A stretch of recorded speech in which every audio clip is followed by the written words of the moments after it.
या कुंदेन्दु तुषारहार धवला या शुभ्रवस्त्रावृता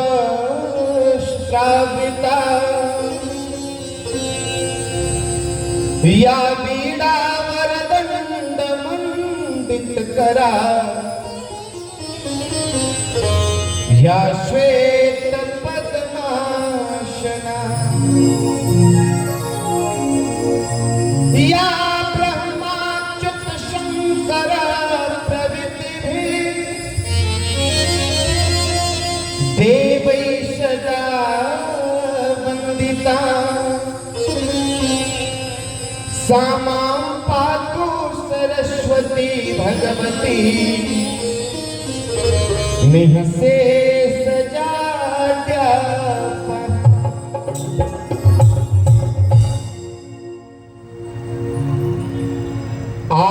आवासारदा भवानी।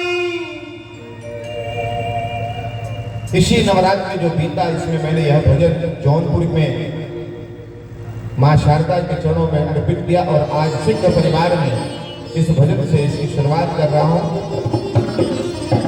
आवासारदा भवानी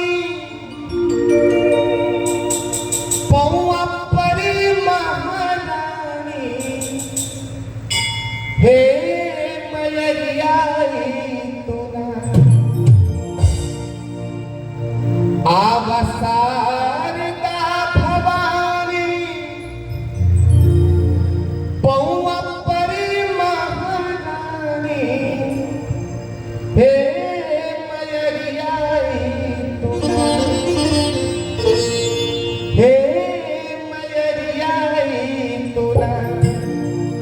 अले वे हम हद कई खबरिया तू मयरियाई तुना। ले वे हम हद कई खबरिया तू मयरियाई तुना। आवासारदा भवानी पौआ परी महारानी हे मयरियाई तुना। आवासारदा भवानी पौआ परी महारानी हे मयरियाई तुना। ले वे हम हद कई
सभी को इतना